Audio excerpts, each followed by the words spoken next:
Steam Next Fest once again made a big impact on this year's gaming calendar, introducing a variety of new games that many may not even heard of it. It offered everyone the chance to try out a range of demos, and who knows, it might even allow you to discover your next big adventure. I played around 20 demos during this Steam Next Fest, and well, in this video I will be showing you a couple of those games that really caught my eye. First up, we've got Lonely Mountains Snow Rider. If you're familiar with Lonely Mountains Downhill, you'll love this one. It's essentially more of the intense, earth-pounding bike riding action, but this time with a winter twist.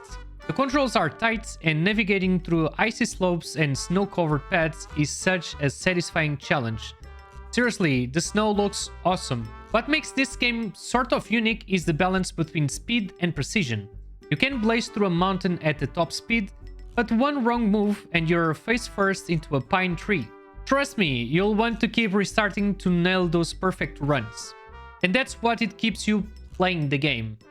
Also, there's the multiplayer mode in which you can play with up to 8 players on the same gaming session. Next up is Sulfur, and man, this game really hit hard. It's a dystopian first-person shooter that blends dark, atmospheric environments with intense action. Kinda think of Doom meets a noir horror film. One thing that it really shines is the gameplay mechanics. The weapons feel weighty, and there's a real sense of impact when you're blasting away these nightmarish creatures. Plus, all the management system adds an extra layer of tension. For instance, you don't find bullets laying around that often, so you really need to think, will I hit this enemy with my sword, or will I shoot it and keep my distance? You got to be smart with your inventory. Now for something completely different, Battle Train. Yeah, I know, like train combat? What the heck? This game is wild. Imagine a fast-paced futuristic world where trains are not just for transport, but for full-on battles. The coolest part of this game is the mix between genres. It's a roguelike, but at the beginning you start the game by watching some sort of night show with a host, and then there's a character that enters into play and plays against the different bosses. And the main objective is to control a train that goes against the enemy's station. For that, you have to use a deck of cards that allow you to create rails on the board, to create a path that allow the train to go from your station to the enemy station. Of course, you can also work against the enemy, so you can put bombs to destroy the railroads that you have created. You can pick up crystals that works as a mana. It's really, really cool. Next up, we got Knights in Tight Spaces, which takes the concept of tactical, turn-based combat and makes it so stylish. Picture a hybrid between deck-building strategy games like Slay the Spire and close-quarter medieval brawls. Each move you make feels important, and there's a lot of emphasis on position and planning ahead. For instance, you can see where the enemies will spawn, you can push away enemies. There's an area of combat that you have to keep in mind, and you can push away the enemies.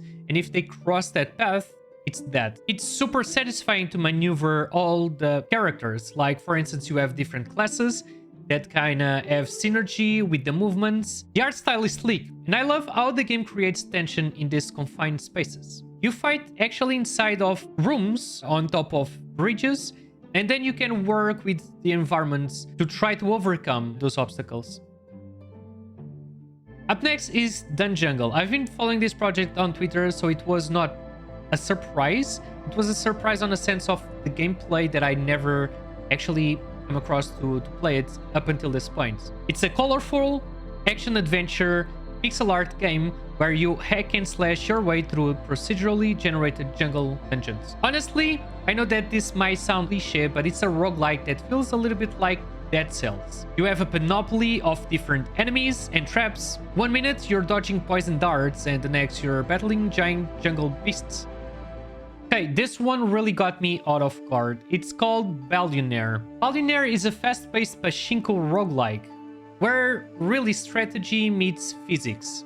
You need to pay attention with the different cards that you played on the board in order to actually create a combo that allows you to get more points. You have 5 tries, and if by the end of that 5th try, you don't have the amount of points in order to cross the next room. You will start from the beginning. Imagine Peglin, if you ever played the game. I still haven't had the chance to play it, but I saw some playthroughs of it, and it feels a little bit like that, but with a different vibe. It's really hilarious.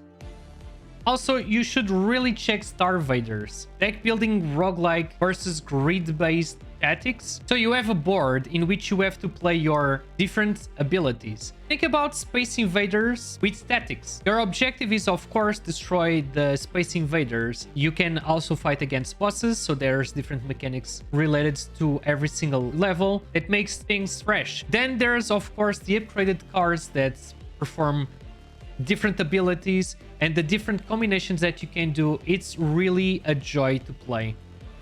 If you haven't had the chance to actually play this game during Steam Next Fest, keep in mind that a couple of these games have the demo version available on Steam, so go ahead, try out the game, or you can actually check my playlist of all the demos that I've played. Thank you so much for all the developers that actually commented, emailed me. Keep in mind that I might not have played your game right now, but I wishlisted them, and hopefully I can check it in the future. For more gaming recommendations, don't forget to subscribe to the channel, like this video, and share with friends. I'll see you on the next video. Bye-bye.